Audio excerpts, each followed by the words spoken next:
Example 1 dealt with your product of sine and cosine, wherein one of the trigonometric functions we had an odd exponent. So for example 1, what we used was your sine squared x plus cosine squared x equal to 1 na trigonometric identity. Example 2 also dealt with sine multiplied by cos, but for example 2, our exponents were both even. So for that, our book recommended that we use instead the half angle identities for the sine and cos, as well as the double angle identity of the sine.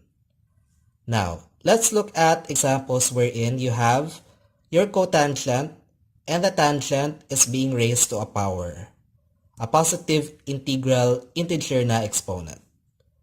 So for this one, you have cotangent raised to 5 2y dy. Now, when we're dealing with the cotangent or the tangent raised to a power, our book recommends that we use your Pythagorean identity, which is cot squared x equals to cosecant squared x minus 1. Or also, you can use tangent squared x equals to secant squared x minus 1. So, for this one, how do we deploy this? What we can do is, we take note that you have cotangent raised to 5. What we do now is we break this apart. Break this apart so that you get a cotangent squared to y multiplied by the remaining na cotangent term. So we do that now. We break apart the cotangent raised to 5 to give us cotangent squared 2y dy times cotangent cube 2y. So once we've already broken this one apart, the cotangent squared can now be replaced with this Pythagorean identity. So we replace it now to give us, from cotangent squared 2y, it now became cosecant squared 2y minus 1.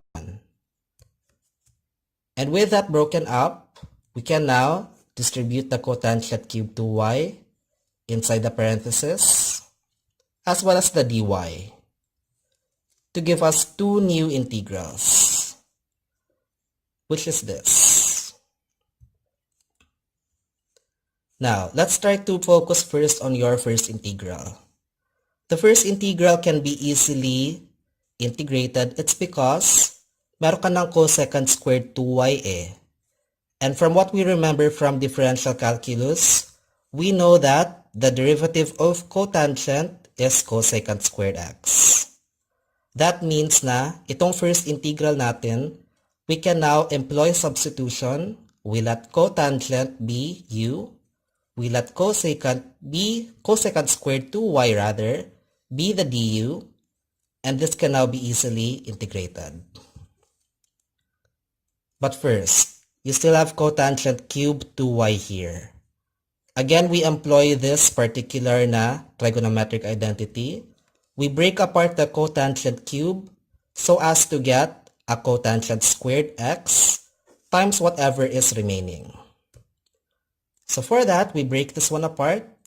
Cotangent cube 2y dy breaks up to give us this. That's cotangent 2y times cotangent squared 2y dy. Again, the cotangent squared 2y dy is going to be replaced by this to give us the following. And after distributing the cotangent 2y and the dy inside the parenthesis, you now have three integrals. Three integrals for which we can now have an easier, relatively speaking, time of integrating. So taking note of our previous knowledge, where the cotangent x derives to give us cosecant squared x dx, we now get the following. So the following substitution is now made possible. Cotangent 2y is the u, and its derivative is given by this. Or cosecant squared 2y dy is given as negative du over 2. With this already known, we can now employ our substitution.